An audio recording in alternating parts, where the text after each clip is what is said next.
Happy morning all. School lunch பாக்ஸ்க்கு காளான் பிரியாணி கேட்டாங்க அப்படிங்கிறதுக்காக நைட்டே பாதி வேலையை ரெடி பண்ணி வச்சுட்டாச்சு. இதில் இருக்கிற அளவுக்கு ஸ்பைசஸ்லாம் போட்டு பிரியாணி மசாலா மாதிரி வீட்டிலேயே அரைச்சி எடுத்துக்கலாம் கொஞ்சமாக. அதுக்கப்புறம் எப்பவும் போல் 1 டம்ளர் அரிசிக்கு 1.5 டம்ளர் தண்ணி அப்படிங்கிற அளவுக்கு ஜீரக சம்பா அரிசி தான் நான் எடுத்திருந்தேன். தாளிக்க ஆரம்பிக்கிறப்போ ஊற வச்சோம் அப்படின்னாவே போதும். யூஸ்வலாக எப்பவும் போல் நெய் சேர்த்து பிரியாணி ஸ்பைசஸ்லாம் போட்டு 2 பேக்கெட் காளானுக்கு நான் 4 பெரிய வெங்காயம் 3 தக்காளி எடுத்திருந்தேன். புதினா கொத்தமல்லி இதெல்லாம் பேஸ்ட் மாதிரி அரைச்சி சேர்த்துக்கலாம்.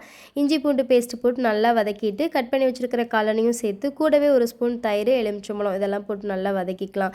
அதுக்கப்புறமா மசாலா பார்த்திங்கன்னா நான் ஃபஸ்ட்டு காமிச்சிருக்கிற ஸ்பைசஸ்லாம் போட்டு ஒரு ஸ்பூன் அளவுக்கு அந்த மசாலா ப்ளஸ் கடையில் வாங்குகிற பிரியாணி மசாலா 1 ஸ்பூன், கலருக்காக ரெட் சில்லி பவுட்ரு இதெல்லாம் போட்டு நல்லா வதக்கிக்கலாம். தேவையான அளவு உப்பு சேர்த்துட்டு அரிசி போட்டுட்டு தண்ணி கொதிச்சு வந்ததுக்கப்புறமா அரிசியும் தண்ணியும் நல்லா ட்ரை ஆகிற அளவுக்கு இருந்ததுக்கப்புறமா மூடி வச்சுட்டு விசில் எதுவும் விட தேவையில்லை. 10 நிமிஷம் அப்படியே வச்சுட்டு ஆஃப் பண்ணதுக்கப்புறம் 10 நிமிஷத்துக்கு அப்புறம் ஓப்பன் பண்ணால் போதும். சூப்பரான பிரியாணி